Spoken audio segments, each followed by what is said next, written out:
Hello everybody, it's Stephen and Walter here for our weekly So Chatty episode, and it's episode number 9. And today I called it Pressing Thoughts, because we're going to talk all about the irons that we have owned and that we use now. And we've been through quite a few of them, at least I have been. I don't know, Walter seems to have one he really likes. And I have mixed feelings about it, but what? Yeah, I like it, but it does have its deficiencies. Yeah, well, that's what we're going to talk about. We're going to talk about what we like about these irons and what we don't like so much about them. And then we're also going to talk a little bit about how to clean your iron. I found something on the internet some time ago that I tried, and yeah, a lot of the methods will make you laugh, and most of them don't work. But we'll talk more about that later. And we're also going to talk about what we use when we are pressing our fabric, pressing aids to it. So let's jump right in with my first real major investment in an iron. Now, up to this point in time, the only irons we had in the house were basically ones that we bought at like Walmart or someplace. They were not... they were sort of your bottom of the line $20 special. So yeah, they were cheap irons. We don't iron a lot of clothing until we got into, well, now Walter does because he's into garment sewing. But up until that point, any clothes that I bought, I didn't iron. If they weren't permanent press, I didn't buy them because I hate ironing. I really do. And I still don't like ironing, but now it has become somewhat of a necessity when you're making quilts, or in the case of you're making garments. So when I first got into quilting, I invested in this beast. This is an Liso, yeah, an Liso. An expensive iron, about 200 and I think I paid about $250 for it. Yeah, something like that. It's a good quality iron. It's kind of hefty, actually. If you're someone that has some problems with your with arthritis in your wrists or something like that, this might not be the iron for you. But what sold me on it had to do with the little thing I call the pop factor. Now, I don't have it plugged in, so I can't really show you how that works, but go to a Liso online, just do a search, you'll find lots and lots of videos showing how this... Yeah, well, it looks like it's popped up right now. I leave it like that so that when it cools down. But when it's working, this thing goes in when you've got it on automatically, and you iron with it like normal. And then when you put it off to the side, it pops back up and raises the iron. In other words, you don't have to put it up on its end. You lay it flat. And when you lay it flat on a surface, these little legs here pop up. This one and this one, yeah. Right here, and it lifts up. And then it's touch activated. So when you touch it, it goes back down, it's ready to go. Now, that was a feature I really liked. I call it the iron that goes pop. Steam wise, it does have steam. I have since, now as you'll see as I go through the other irons I have, it has okay steam, but it's not a powerful steam, I find. The tank on it is average size tank, so you are filling it up quite a bit. It's got the usual settings at the top and that kind of thing. It has sort of a non-stick base, but stuff will stick to it. This is actually my second one. I've had two of these. And you might say, well, why? Especially when you're paying $250. Well, it stopped doing its pop thing. And I thought it stopped heating up. Well, it did. It stopped everything. Yeah. Everything stopped. I unplugged it, plugged it back in. There's a switch on the back you turn if you don't want it to pop, kind of thing. You want to set it up on its end. I did that. I went online. So basically, I wrote to the company. I had it for about 13 months before it did that. It's guaranteed has a warranty of 1 year on it. And I was ready to say, okay, I'm buying a brand new iron. I give up on this thing. I wasn't looking for a refund on it because it was out of warranty. So I figured, well, I'm not going to get anything back on it. Although I'm sure if I'd taken it into Shirley at Ultimate Sewing where I bought it, she would have replaced it because that's just how she does business. But I didn't want it. It wasn't her fault. She didn't manufacture it. So I was sitting in a sewing class, and one woman was telling me she had the same problem with her iron, her Liso, and she wrote to them. She sent them an email to the customer service, and she said they got right back to her and they sent her a brand new iron. I thought nothing ventured, nothing gained. Guess what? Exactly the same thing. I did not. Did I send back the old one? Yes, you did. Yeah, I guess so. But they paid for shipping it and everything like that, gave the instructions for it. And yeah, no problem. And since then, I've had this now for year and a half, 2 years. I don't know. I can't remember. I lose track of all time these days. And, well, it's been working fine. The only thing is I don't use it, because you'll find out why as we go on with I've this. been using it. But you use it. So what's your thoughts? I've been using it for, I usually pre-wash all my fabric before I make a garment out of it. So I pre-wash my fabric, and then I use that to iron it out. And it works okay. It's just that it doesn't produce a whole lot of steam. Yeah. I like the pop-up feature, but it doesn't really produce a lot of steam. Now, one of the dangers of the pop-up feature is you'll get so used to not setting your iron up on an end after you're finished ironing with it that when you go to another iron that doesn't do this, you will have a tendency to leave it down. And I've watched during classes at Ultimate Sewing where people have done exactly that. Yeah, well, what happened is that Ultimate Sewing had a couple of those irons, and then I guess one of them, they had a problem with one of them or something like that, and so they brought out an older iron that didn't pop up, and people were tending to leave it down like this iron. Because you get used to that. So that is a danger. Now, they do have a mini version of this iron, but it looks very much like this, about half the size, but it doesn't pop up. But what you can get, or what it comes with, is a little silicone pad that you can actually put the iron down on, like this, flat, and although it doesn't pop, it keeps from, burning through anything. And I think they probably designed it that way because people who probably bought the mini one, and I was going to buy one of those at one point in time, but I changed my mind, is because they're so used to the big one. I guess they figured since the little one doesn't pop up, that people would just put it down, there would be problems. So they have a silicone pad, but you have to remember to put it on the silicone pad. The reason I didn't buy one is because these are expensive. As I'd already told you, this was about $250. You might get it for a little less depending on where you go for it. The little one was going for about $90 to $100. And I couldn't really see spending that much money on a mini iron that basically I'd be using it only for classes and things like that. So, and also because of the experience I had with the big one, where I had to get it replaced. So I didn't bother investing in that mini iron. I have invested in mini irons though. We'll come to those. Well, actually, and then see this one. I got to put it down, it's heavy. That particular one, the yellow one and the pink one, actually, they're Lisos, I think. A Liso, O-L-I-S-O. Yeah. Liso. They come in different colors and different costs. So that one, the yellow one, they have a yellow one and a pink one, and they're the same, and they're designed for quilters. And the nice thing about that one is that it has a 30-minute shutoff on it. So it stays hot for 30 minutes. Whereas they have a basic one, which is blue, and that one's a 1700 watt as well. Supposedly, the higher the wattage, it heats up faster, and it has a higher heat, especially for quilters. But I really don't know if that makes a whole lot of difference anyway.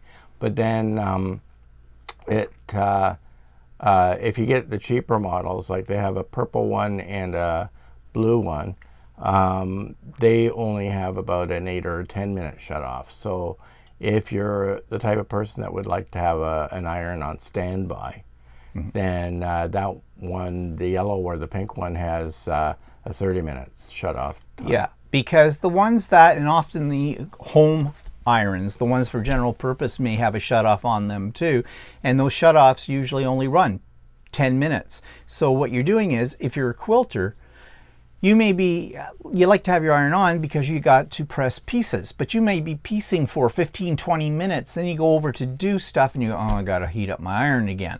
So that's nice. Now, I don't think you can adjust that shutoff time though. I don't believe so. No, you can't. And that was one of the complaints that I have heard some people talk about, is that they like the fact it has the longer shutoff time, but they would like to be able to have a variable shutoff time, and that one doesn't have. The yellow a Liso iron is their most popular one out of the ones that Walter has just mentioned, by the way, according to their website.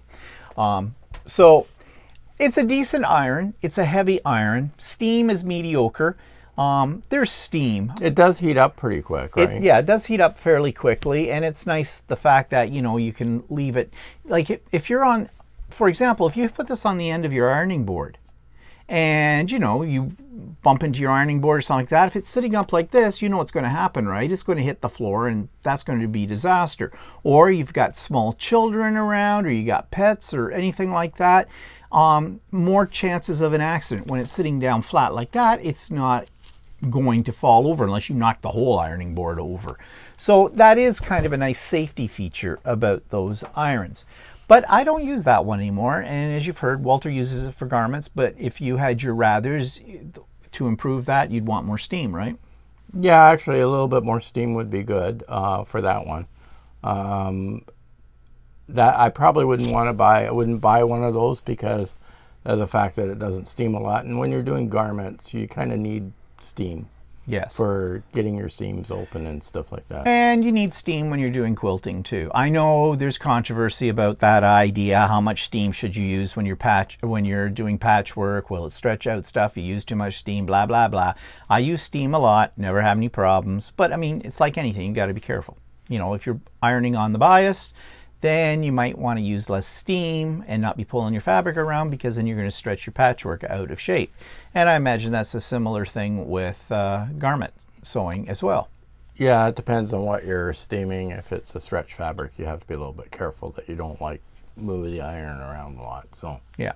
So that takes us now to, I'm going to move my way into the mini irons, and I'm going to come back to the more full-size irons and the ones that are our go-to now.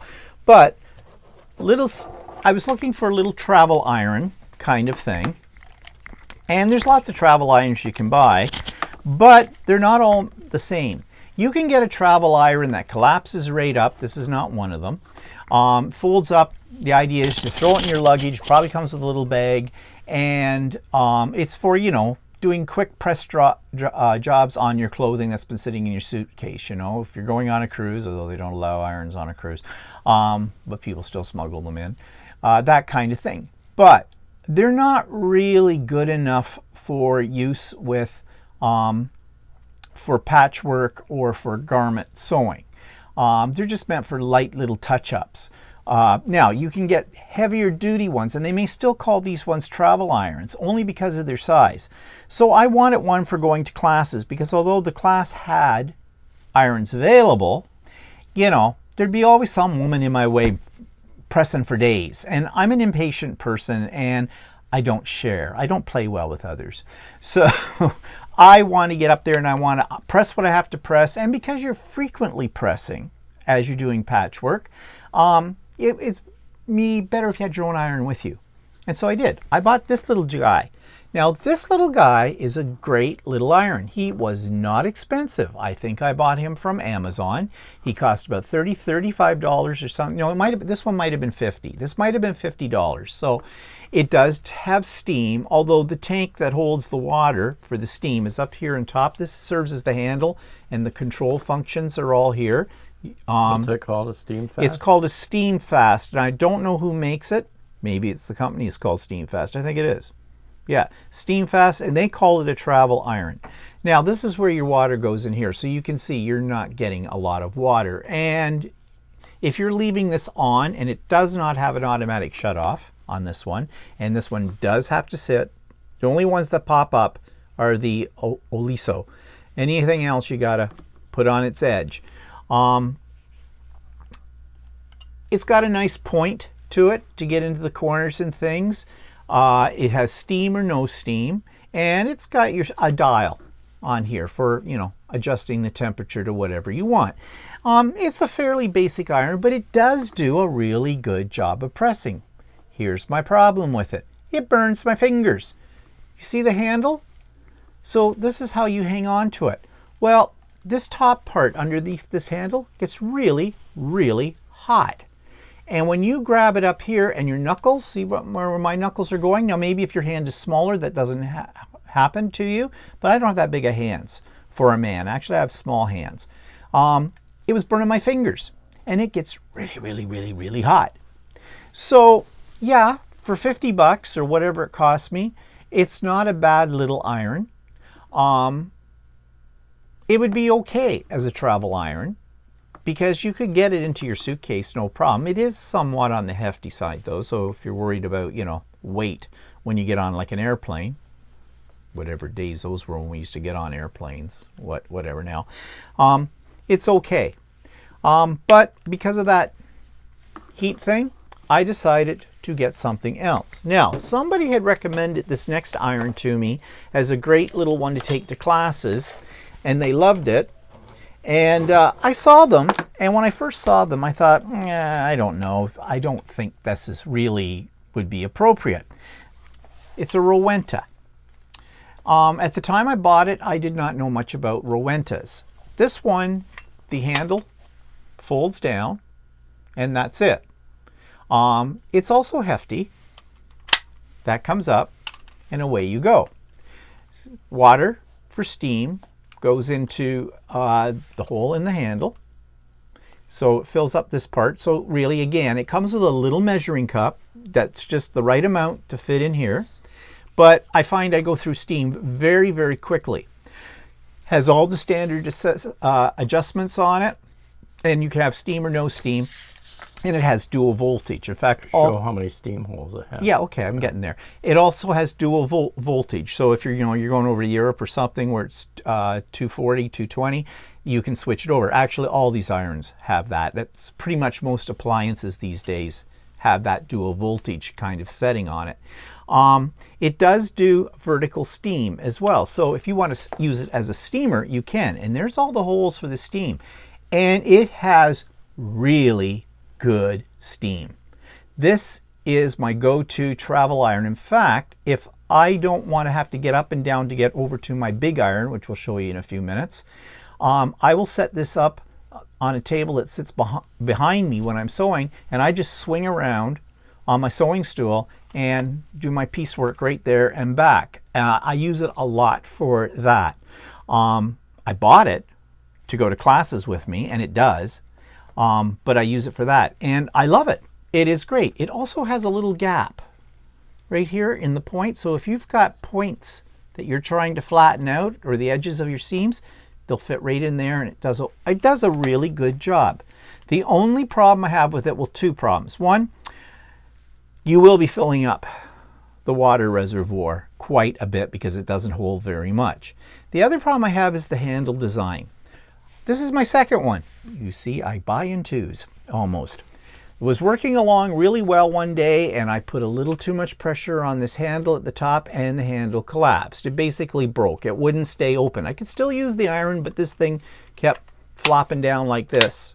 It wasn't locking in place. I've got one of those as well, and yeah.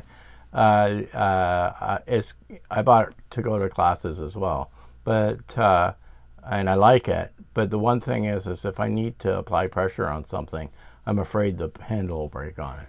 Yeah. So like I said, I think this one is more suited for quilters, unless you've got some really heavy seams that you're trying to press down. Maybe not so good for garment, but it is a great little travel, like a great iron to take to a class. I did write to Rowenta about this design, about the problem with it. I never heard back from them. They are a reputable company though. So I bought another one because these on Amazon at the time that I bought it, I've had it a couple of years now, were about $30, $35. And well worth every cent of it. So as long as you're not pounding down on this handle, it's pretty good. And just keep some water right next to it so you don't have to be running them back and forth to the sink. By the way, all these irons that we've been talking about so far, as far as what water goes in them, tap water, not distilled. In fact, they tell you not to use distilled water in any of these. They say just use ordinary tap. I'm not really sure because to my way of thinking, I thought distilled water meant that all the minerals deposits have been taken out. And tap water is going to have some minerals and deposits in it. But they tell you not to use distilled water. So it's not even a suggestion to say don't use distilled water, use tap water. So I'm not sure why that is. Maybe somebody out there knows and can write me an explanation for that. I think maybe it's because they want you to replace your iron. Built-in obsolescence. Once in a while. Maybe.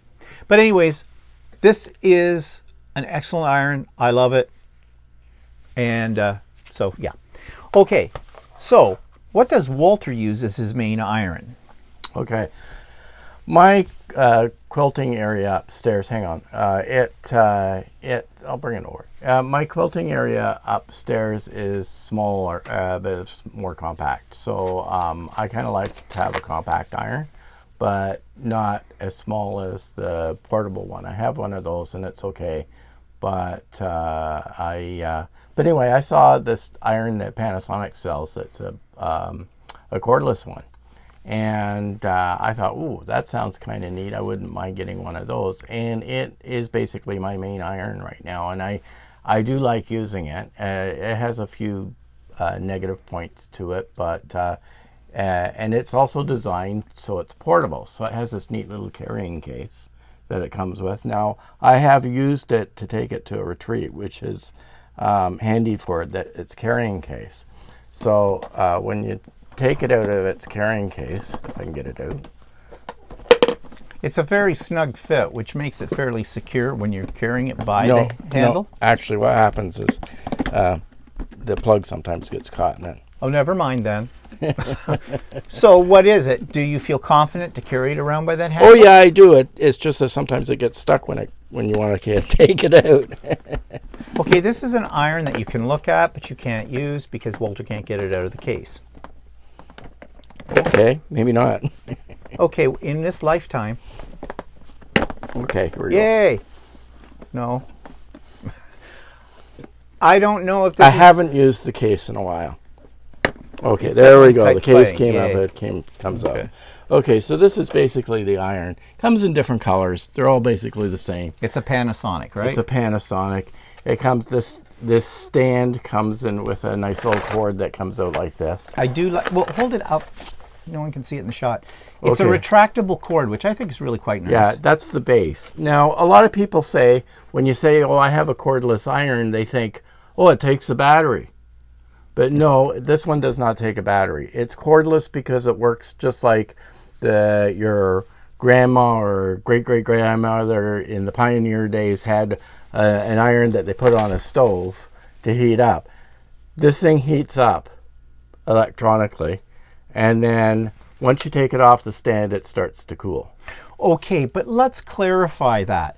The iron that your grandmother may have used that she put on a stove was basically made out of iron and it was heating the bottom of it. This base does not heat up. This base heats this part of the iron. Yeah, but this does not. You made it describe like this whole part would be your stove top, No. and it's not. I said it heats up electronically. So this stays cool, but this heats up. And it does stay hot for quite a while you're ironing. So I can iron a fair bit while it's hot. But eventually it does get cooler again, and you get diminished pressing on it. But it does have a fair bit of steam. It produces a fair bit of steam. And it has when you want to add water to your reservoir, the reservoir handily pops out and you can take it to the tap. So you don't have to take the whole iron to the tap. So I do like these features. I like the fact that I'm not tethered at a cord. It has a unique bottom plate in that you can rotate it either way. I was going to say, why do you have two pointy ends? You can use either one of the pointy ends depending on where you have. You can turn it upside down and use it. And that's why they call it the Panasonic 360. Yeah, they call it a 360 iron. So is that a non-stick base? It's a non-stick base, and it produces steam and all the way around. You can actually use it as a colding steamer as well. It's a vertical steamer. A vertical steamer. It does have a spray nozzle at the front so that you can also spray. The only thing that's a little bit weird is your temperature settings. There's only 3 temperature settings. There's low, medium, and hot. To me, it works okay. You can turn your steam off and use it as a dry iron. So it is a little bit heavy. It's not terribly heavy, but it's heavy enough to press. I've used it to adhere, what do you call it, interfacing, fusible interfacing to clothes. It works fine with that. But as the iron cools down a little bit, you have to reinsert it into its base for it to heat up again. And there's an indicator at the top when it's hot. So I do like this iron. I like the fact that I'm not tethered with a cord. And I can put, once you get used to using it, I can put up with the fact that it loses its heat after a bit. Usually it's good enough to iron what I need to iron. And it does have an 8-minute shut-off time when it's in the base. So that's the only thing that I don't like. I wish it had a longer shut-off time. Well, I used it once and I didn't like it. I thought it cooled down way too quickly when it wasn't on the base. Now, having said that, I only used it maybe once, and I was working on something that was keeping me away from the iron for a while. But it's very popular. A lot of people like them. Now, what's the price range on that? I think the list price is $100 Canadian, and a lot of times it's on sale for $80 Canadian. So in the U.S., obviously, it's a little cheaper. So I think the price is reasonable. It's nice. It's semi-portable. In that you've got a little carrying case with it, and it's my go-to iron. I haven't had any real desire to switch to a regular iron. Okay, so yeah, you said that it comes with a case. Actually, the Rowenta that I showed you comes with a cloth bag that when you push down the handle, you can put it in that. That little one I showed you here did not have a case. I actually made one for it, a travel bag for it that I lined with Teflon in between the layers of fabric, so that, because this iron and the Rowenta, all of them actually hold their heat for a long time when you've got them in a class, and sometimes, there's another class coming in and you got to pack up real quick. So I made a bag for my Rowenta as well that has Teflon in between the layers, so I can actually put it right in when it's still hot. I can put it in my bag. But that was something I designed for that. Now, so those are the main irons except for the last one, and this is my go-to. Now, I had, as Walter moves things out of the way, having used this little Rowenta, I was really impressed with Rowentas, and I have seen on YouTube channels, I think Donna Jordan on Jordan Fabrics uses a Rowenta. But the steam problem, you run out of water all the time. You're constantly filling it. So, of course, there are tank irons. And they come in various sizes and, of course, various expenses. Now you're talking several hundred, $300, $400 and up dollars for these kind of irons. They are meant for what's closer to an industrial use. But I bought one. Actually, Walter bought it for me a year ago for my birthday. And I'm going to show it to you. It's over here, just past Walter, and there it is sitting on its tank right there in the corner. Now the blue part at the front of it, that's where the water goes, and it holds quite a bit of water. It is plugged in right now because I'm going to show you the steam you get out of this baby. So there's only one plug. The one plug heats it up. You can see the cord running from it, but also the water tube from the reservoir goes into that tube as well. And I'm not sure if it actually heats up the water in the reservoir. I think it's in the iron when it's doing that. I'm not sure. But this is a great iron. I love this iron. And I'm just going to show you how much steam comes out of it. Oops, I forgot I'm wired here. So this has already been heating up. It doesn't take long to heat up.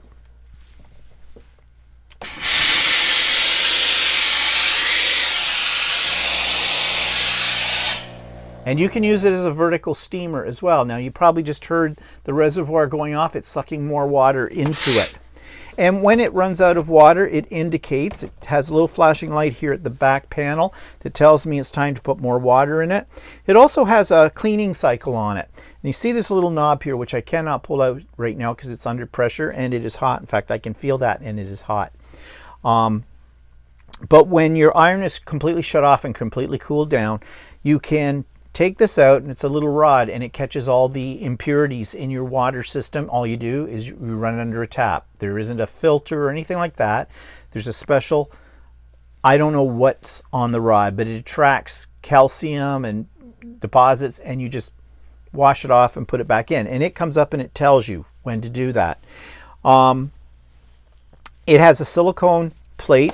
This that it's sitting on is a silicone plate, and I wouldn't recommend doing this because I wouldn't trust it, but it has a little bracket here, and the idea is you can now lift the whole thing, but it weighs a ton. So this is not a portable iron, okay?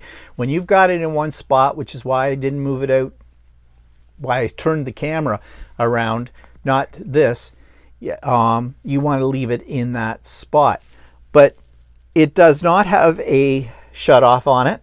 And I don't think you can program it. No, you can't. There's no shutoff. There's no automatic shutoff. That's the big complaint with this iron, is that people are complaining that there's no programmable shutoff on it. That doesn't bother me because I created my own shutoff. And because of where my sewing room is, there's a power bar over there that's plugged into, but that power bar is plugged into another power bar that's on this side of the room, and it's my main switch. When I come into my sewing room, my sewing machine, my overhead light, my iron over there are all in this system. I just hit the little switch on the power bar and everything comes on. Have I blown a fuse? No, because these are all fused power bars with it. But that's how, and so I know when I shut off my sewing machine, I shut off my iron. So that's how I get around it. But I love it. I'm not running off to the sink to fill it up with water every 10 minutes or anything like that. That tank, I'm not sure how much that tank holds. Yeah, I don't know. It's quite a bit. But the steam is the one thing I really love about it, as much more than any other iron I've ever used. So it's a great iron. But price-wise, not cheap. About what you pay over, about $350? It varied between $350 Canadian to around $400 Canadian. Yeah. So it's not a cheap iron, but it's an investment. But you want to know something? If you're buying a new iron every year and you're paying an average of $100 on an iron and it doesn't do what this one does, then I think it's worth the investment. If you're a serious sewer, serious quilter, serious garment maker, then I don't think you can go wrong with that iron. Okay, so those are the irons that we love and what we wish they could improve on them. There are many, as you know, irons on the market. The one thing I'm going to say is this: if you are a serious sewer, this is a major tool. If you've spent a lot of money on your sewing machine, you should spend a lot of money on your iron, because you're basically going to get what you pay for. Yeah, you can go to Walmart and buy yourself a $30, $20 Black & Decker general purpose iron. That'll maybe do you for a little while, but you will be replacing it.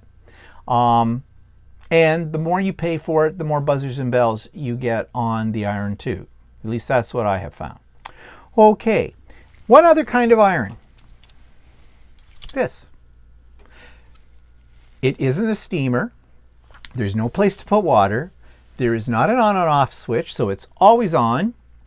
And you've probably seen these before. This is called a seam roller. And basically, believe it or not, and I didn't have one for the longest time, but I saw people using them on YouTube. And so, for example, in quilting, well, you could use this in garment making too. Yeah, actually, I was thinking I probably wouldn't mind one of those. Well, go online, find Violet Craft, you'll get one. Shirley may actually have some in the store. Yeah. But this is really a handy tool. If I'm away from my iron, I don't want to get up from my sewing machine. I haven't got my other little iron handy, but I've got an open seam that I'm trying to press down, or just a seam I want to lay flat. You just take this and you roll it. That's all you do. And it works. It does work. Now, does it take the place of an iron? No, it doesn't. But for something really quick, you know, you got a seam that's not cooperating with you, and you know, you don't want to run over to your iron, or you forgot to turn your iron on, and you know, it's not the finished product kind of thing. This does work. It's basically like finger pressing, except a little better than finger pressing. So I believe they call them a seam roller. Yeah, I think they're called seam roller. That kind of thing. And it's just a little wooden wheel on a thing. And I think they come in plastic too, but I got the wooden one. This is from Violet Craft. I might have a plastic wallpaper roller that looks... Well, actually, yeah, they probably would work too. But yeah, and they're not that pricey. I don't know. It depends. See, I bought one that says Violet Craft, so it's designer. So it probably cost me $20, whereas you can probably get them for 12. Yeah, you used to use those for rolling your seams when you did wallpaper. Yeah. Well, anyways, they've been around for 100 years. So, you know, it's okay. It's one of the tools I actually do use a lot. All right. So that takes us to cleaning your iron. Recently, I was using something that was sticky, either Steam-A-Seam. I don't think it was Steam-A-Seam. I can't remember what it was. Oh, I was doing embroidery in my machine, and I was using some water-soluble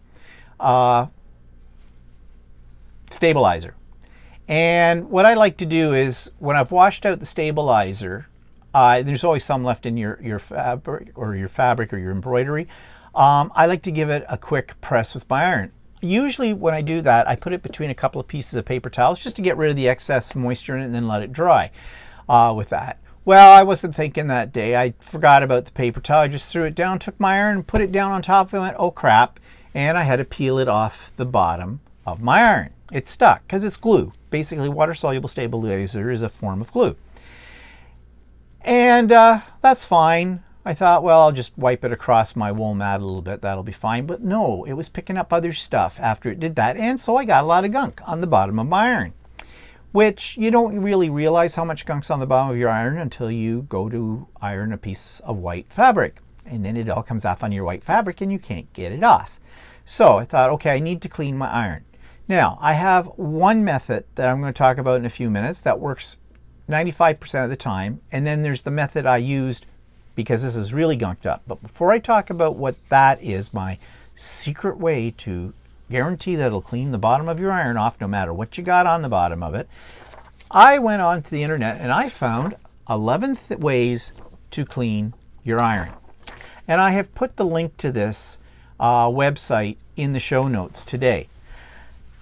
But I thought I would read these out to Walter and see how he feels about it, if he would ever try it or not, and then I'll talk about what I know about it. So, if you've got, and this is for an iron that's got a lot of gunk on the bottom of it, okay?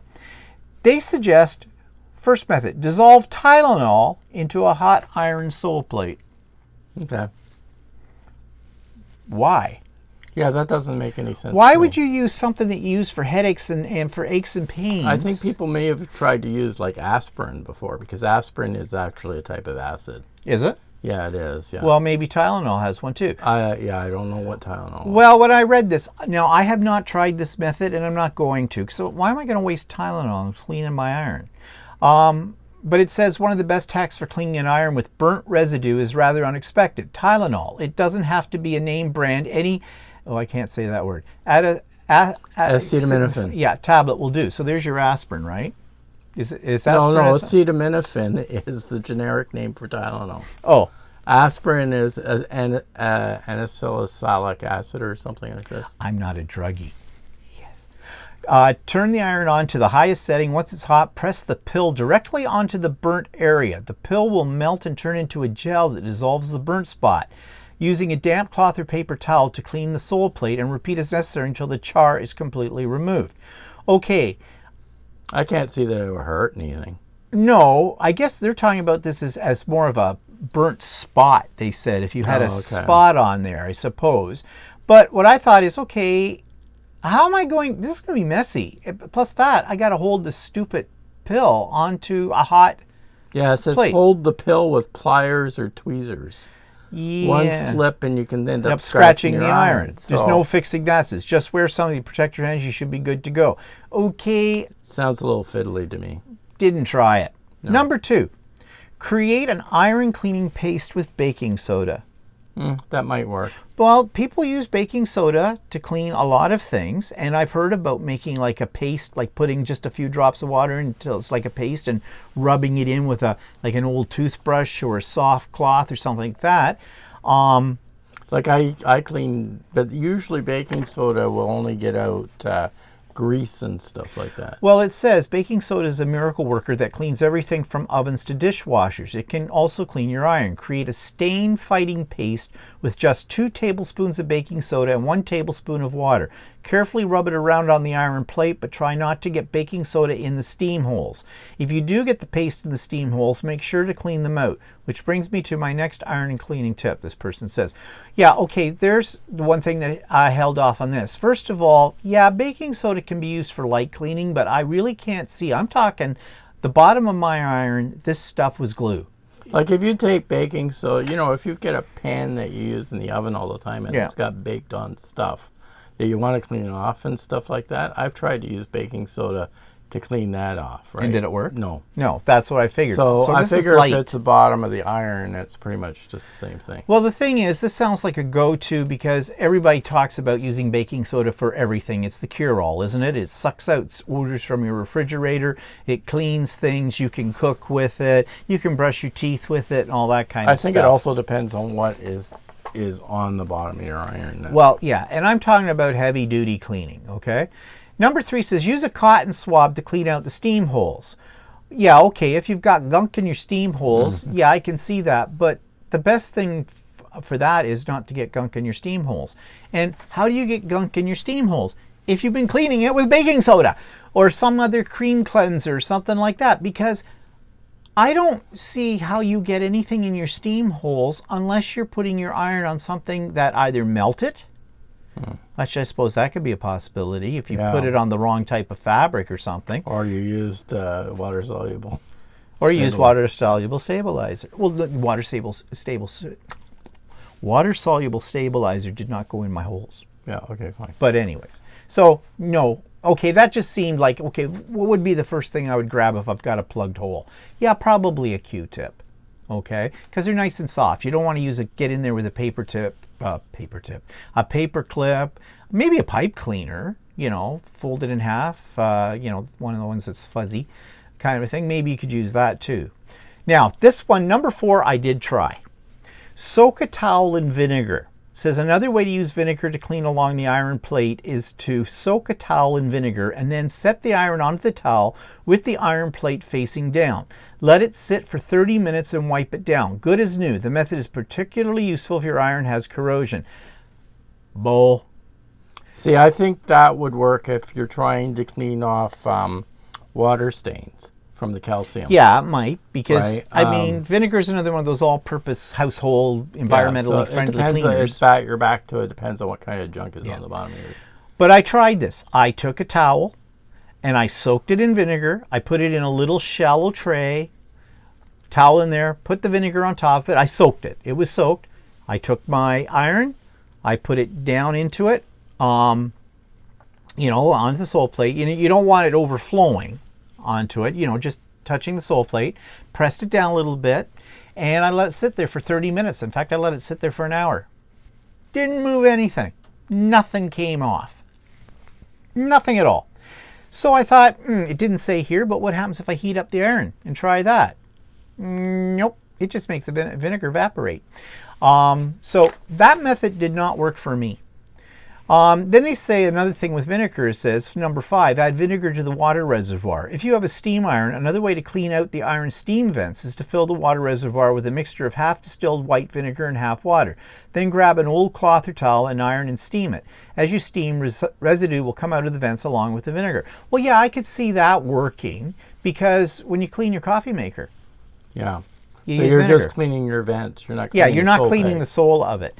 So, you know, yeah, that one I could see. But I found too, if I got anything in the vents of that iron over there, the steam is so powerful, and that blows all the crap out.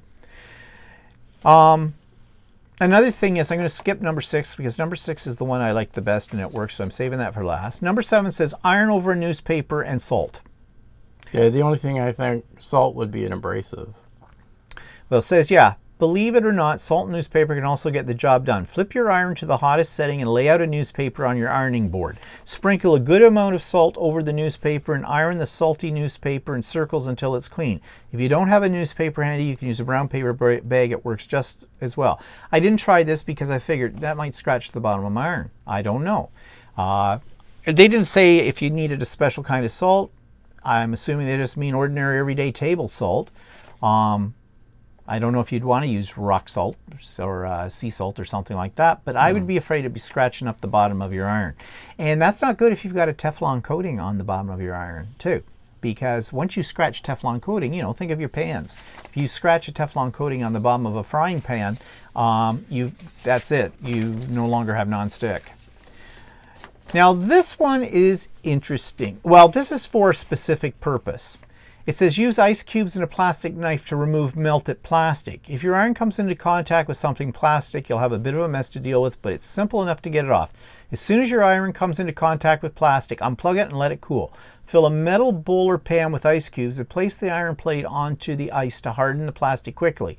You can skip this step if the plastic's already hardened on a cool iron. Now take a plastic knife and scrape away the plastic, then wipe down the surface with vinegar spray or a damp rag. It's critical to get off any plastic before you use the iron again. Otherwise, the plastic will end up melting into your clothes. I don't know. You know, reminds me of that old technique. If you get gum and gum on something, put it in your freezer, freeze it, and then you can scrape the gum off. Or, you know, if your daughter comes home with gum in her hair, you put her in the freezer and take off her head. Whatever. One sounds more like fun than the other to me. I'll let you guess which one. But I don't know. But it's also involves scraping. And even though they're saying to use a plastic knife, now some plastic knives I think could still scrape the bottom of your iron to a point. Again, if you've got a Teflon finish on, well, you use plastic tools with a Teflon pan. So I don't know about that one. I didn't try it. Number 9 says, turn the iron to low heat and scrub with dryer sheets. Okay, I'm going to come back to this one in just a minute. Let's skip over. Break out a Brillo pad. If your iron is stuck on glue from a craft project like adhering a patch, a Brillo pad can be effective at getting rid of all the remnants without scratching your iron plate. Now, I mentioned this one to Walter, and he automatically thought steel wool and said, you don't want to use that, you'd scratch your plate. Yeah, you would. But a Brillo pad is made of nylon. It's not made out of wire. So yeah, so this one to me sounded like, yeah, definitely a possibility. The only thing is with a Brillo pad, they usually have soap built into them. And that might get, now it didn't say that you were to wet it. So I don't know if you're to wet it or not, but I think your first thing you would think of is just naturally to wet a Brillo pad because what about buying iron cleaner? Okay, I'm coming to that. Jump ahead. Walter always jumps ahead. I'm going to have to start giving him a script. Now this one. Use nail polish remover to break down residue.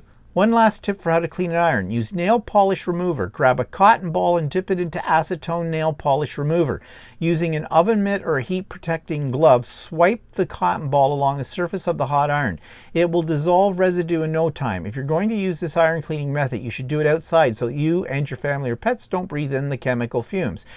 Yeah, because you know what a nail polish remover smells like. What is it, acetone? Acetone, yeah. Whatever. Well, heat it up. Sure, sounds good. It is a flammable liquid.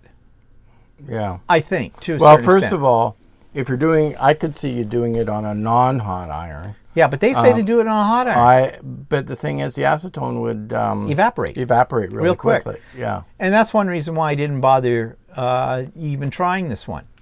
But another thing, too, they don't talk about it here, but I've had this. It's called Iron Off Hot Iron Cleaner. This is by Dritz. There are different ones on the market. They're a cream. And it says what you do is set iron to dry cotton setting. Squeeze small amount, about 2 inches, of Iron Off onto a thickly folded cloth. So it's like toothpaste. Actually, it's it's brown crap. Doesn't really have any smell. Pass out. Rub hot iron over cloth in a circular motion. After cleaning, wipe iron thoroughly with clean, thickly folded cloth. Before using iron, be sure all iron off is removed from steam vents and around edges of sole plate. Iron on left on iron may spot or damage fabric. Note, spots can be washed out or removed with spot cleaner. Okay, there's so many things wrong with this. 1, plug up your holes. Great, just what I need. I'm trying to clean off the bottom of my iron, so I'm going to go in there with a Q-tip and I can clean out all my holes afterwards. Like, give me half a day. All right? The other thing is, you can get spots on your fabric. You could still have stuff up your steam holes that you didn't see, you didn't get all out, and you blow it once with the steam, and you're on light colored fabric. And even though it says it may wash off or use spot cleaner, I could just see, you know, you're putting the finishing touches on a garment or on a quilt that you've spent weeks working on, and you got brown crap from this on it. But I tried it. Okay, I did what they said to do. I put it on cotton setting. I took a soft cloth. That's the word I want. Rented lips. And I put some of this on there, and I rubbed the iron all around, kept doing it up and down, back and forth, looking at the bottom. Nothing's happening. Only thing that was happening was this stuff was disappearing into the towel. It didn't take anything off the bottom of the iron at all. This stuff is not particularly inexpensive. I forget what it cost me at my local quilt store. I think it might have been like $9.99 or something like that.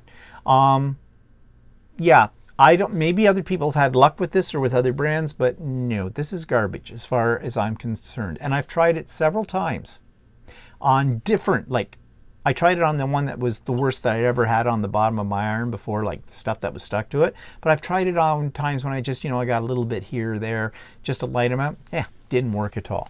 Now there's 2 methods though that do work. And one of them is something you probably have in your house readily. It's a dryer sheet. It doesn't matter what brand, Bounce, Dollar Store, whatever, Snuggle, whatever they call them. They smell nice. But this is just an ordinary dryer sheet. And what you do is, I take 2 of them. I double them up, I unfold them, I lay them flat on my ironing mat, and I heat up my iron, and I just go around in a circular motion. Now, if you've got light residue on the bottom of your iron, it's amazing. It takes it right off, no problem. Even if you've got a fairly heavy buildup, it will take it off. And I find if I give it a little blast of steam while I'm doing it, that works well too. Extra bonus, I have a wool pressing mat. When I use this and I put it on the wool pressing mat, my wool mat smells nice and fresh every time I go to iron something on it for a while, which is kind of nice. It does work, believe it or not. I do. I use that's how I clean my iron. Yeah. Especially if I get a little bit of residue from putting fusible interfacing on a fabric. I might get a little bit of residue from that. And I run my iron isn't gliding properly. I run that over a dryer sheet and it's back to normal again. Yep. And I use it all the time. If, same thing, if I get a little residue on it, I go to this and takes it right off. I love it. But I did try this method on the really stubborn stuff that was on the bottom of my iron, and it took some of it off, but it didn't take it all off. And I used several sheets of it. Yeah, like one time I was cleaning the bottom of your iron, I was using the dryer sheet thing, and it took me, you had heavy residue on it. It took quite a while. I did get it off, but... Yeah, but it was a lot of muscle on that. But, and this was suggested in this handout. And Walter poo-pooed it. He said, I wouldn't use that. You'll scratch the bottom of your iron. And I said, well, this is a Mr. Clean Magic Eraser. Yeah, this one's a little discolored because I used it on my iron. And I keep this because it's not done yet. Because, they sort of disintegrate over time. And I said, well, wait. This is non-abrasive. So soft. I think it's very fine abrasive. Well, it may be. He will not admit defeat, no matter what I say. But you use it on your walls. You get a black mark on your wall. Yeah, well, it'll take the paint off your wall. Yeah, sure. If you rub it for 3 days, yeah, anything will take the paint off your wall and that. But I figured, what the hell with Walter? I'm going to try it. So I did. Worked like a charm. I laid this flat on my wool pressing mat. I put my iron on top of it, and I heated up the iron, and I just went around in a circle. And then I gave it a couple of blasts of steam, did it some more, cleaned the gunk right off within seconds. It's brilliant. That's why it's discolored, because it was the gunk that it was taking off. I also think the steam discolored it as well. I think whatever's in it works. And then, just to finish up, I took one of the dryer sheets and just get a little polish. Cleaned up the bottom iron like there was no tomorrow. Did it all within seconds. So, what's my recommendation? Dryer sheets, Mr. Clean Magic Eraser. Don't leave home without them, okay? All this other stuff, maybe you've had luck with it, maybe you have methods of your own, but those ones work for me, and you know what I say, if it works for you, stick with it. So, one last thing that I want to talk about is pressing solutions. Now, I have never ever, as a quilter, used spray starch. I know people swear by it. I've never used it. The reason I never used it is because I've used it before years ago on garments, and I found it left white flaky stuff on it. Now, maybe I was not using a good, I probably wasn't a good brand, or, you know, I didn't really know what I was doing at the time, which is a very good possibility. But do you use spray starch with garment sewing? No, actually, I haven't to date used it. I don't know. None of the fabric has ever called for it. The patterns have never called for it, so I've never used it. Generally, in my ironing, I don't use any kind of spray to flatten it or anything. I do have some of one of the brands he's going to show, but I very rarely use it. Well, I very rarely use these things I'm about to show you as well, because I don't need to. But sometimes, except when I'm doing machine embroidery, if I'm doing a machine embroidery in the hoop applique, I will oftentimes use one of these products I'm about to show to stiffen my fabric a little bit, because I find that it helps it to lay on top of my stabilizer a little better and gives you a little bit of crispness so that the stitches, you know, don't bung up in the fabric. But now, generally, mind you, like I usually use quilting cotton to make shirts or something like that. Maybe if I was using an ultra fine like Egyptian cotton or something like that, I might want to use. Well, that's what I was going to say. If I have a very thin cotton or something that I'm using in a quilt, but the fabric, for some reason, like it just seems a little flimsy to me, and especially if I'm going to do something that's like on a point to sew into, that to keep it, you know, laying on top of my machine so it doesn't get sucked down into my machine as I'm trying to sew like that, I might use one of these products. Now, this one was the first one I ever heard about when I first got into quilting. Everybody swore by it. It is called a starch substitute, and it's called, and everybody knows it, Mary Ellen's Best Press. Say that fast 3 times. Best press. And it says it's 2 products in one, starch and sizing, use in all fabrics, no clogging, no waste, no flaking even on dark fabrics, no residue or shine, no spotting, makes ironing easier, relaxes stubborn wrinkles, safe storage, doesn't attract bugs, acid-free, and guards fabric from soiling. Now, you might laugh at the one that says it doesn't attract bugs, but in my research I found that there's a problem with some forms of starch. They do attract bugs. And if the starch is left in the garment or in the quilt and you store it somewhere where you might have a bug problem, like moths or something like that, it can attract them and they'll eat your fabric or whatever. So that's why it says that on it, because the first time I ever saw it, I thought, what? How does starch attract bugs? But that's apparently what it is. Also because some starches are actually made from food-based products as well. So this one, I don't know what they make it out of, and I've used a lot of it. And I buy it. Water and coloring. Yeah, well, I buy this. This one's linen fresh. It smells so nice. It does smell nice. Yeah, I always like the smell of that. But now I'm going to sneeze. That's what I'm going to tell you. I don't know what it is about Mary Ellen's Best Press, but when I use it, I start to cough. So I don't know what's in it that makes me cough. Okay. It says it's earth and people friendly, but it does. And I've heard other I can people sort of see that it might irritate your sinuses. see, it's doing it to me right now as I sniffed it in. I've heard other people say the same thing, that it makes them cough. Not everybody, but I don't know what it is about it. So I don't use it very often because I'm usually hacking up a lung afterwards. Right, like right now, I shouldn't have sniffed it. I do have it in a big jug as well, and then you buy these. These are 32 fluid ounces or 999.59 milliliters. It's not particularly cheap. I think a bottle this size on Amazon is about $35, something like that. But it does last quite a while, and I don't use it all that often. But it will help you to, it'll make your fabric a little bit crisper. However, then I discovered this one. This is a Canadian product. It only came out about 2 years ago. It's called Flatter. This stuff is great. If you've got a seam, now this is more for quilters. I don't know, I guess you could use it with garment. I have that. And Yeah. I occasionally use it. It will flatten your seam right down. Like it helps. It's better than this for that. This apparently is environmentally friendly. It says it's made from natural products. It doesn't make me sneeze, and it comes in scents. This one is yuzu, whatever that scent is, but it comes like in pineapples are really nice. I like it.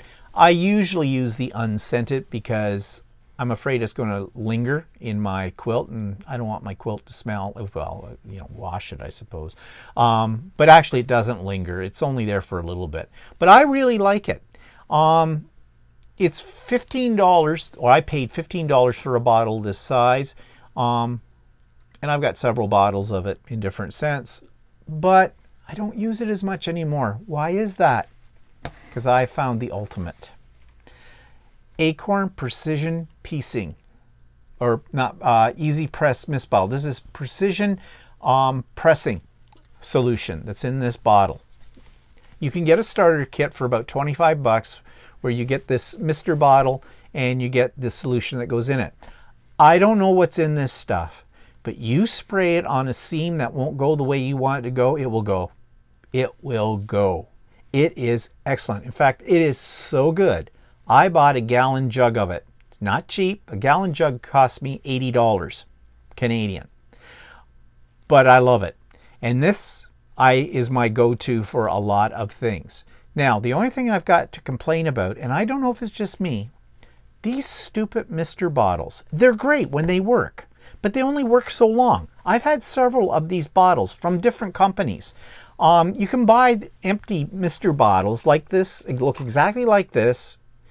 I think they use them in hairdressing, you know, to mist people's hair for when they cut it. Every one of them stop misting. I don't know why. This one right now, nothing. Maybe it gets clogged. Well, I don't know. There is a plastic bag inside of them. No, there isn't. I'm lying. There was one that I had once that had a plastic bag, but I don't know. I have to see, but they just, and you see this little trigger thing doesn't go back up anymore. And I don't know. You can buy these bottles on Amazon, or you can get them at like at Ultimate Sewing just for an empty bottle. Just the mister bottle. It's nothing to do with the stuff that goes in it. They're 25 bucks. Yeah, they got a lovely little graphic on them. But no, I'm not spending 25 bucks on something it's going to work. And this, like I said, this is the third one of these type of bottles I've had that problem with. But I can transfer this fluid into one of these empty ones, which I've done, which works fine. But the solution, not the bottle, the solution is great. It's wonderful. This company sells precision piecing glue as well, which is really, really good too. So I highly recommend this. It's not a cheap product, but it's a good product. The only problem is getting your hands on it. They always seem to be out of it, even on their main website or other people's. Hard to find it? It's becoming more popular now, and I'm not sure if it's a Canadian product. I have a feeling it is, and I think it's made out west. But it says made in Canada. Yeah, it's made in Canada. It's a Canadian product. It's made out in the West Coast, but it is great. It is really good. Okay, so I think that's it. Where are my notes? Yep. So there you go. Everything you needed to know about ironing and iron accessories along with it. So I hope that was helpful. We hope that was a lot less confusing than last week's on Threads. From that. So next week, what are we going to talk about? Well, I have in my notes, this isn't a guarantee, but we might talk about some of our favorite notions, some of our favorite things, our go-tos, what we use on a regular basis and why we use it, and that kind of thing. If you have some topics you would like us to tackle on here on So Chatty, then please drop your suggestions into the comments below and we'll see what we can do. So I guess that's it today. Any parting words? No, that's it for me. Oh, one thing though, always remember, when your phone rings and you're so involved in your garment making or your quilting, don't answer the iron. It leaves a terrible burn. Ah, that's funny, isn't it? Okay, goodbye. We're leaving. Okay, bye everybody. Thanks for joining us.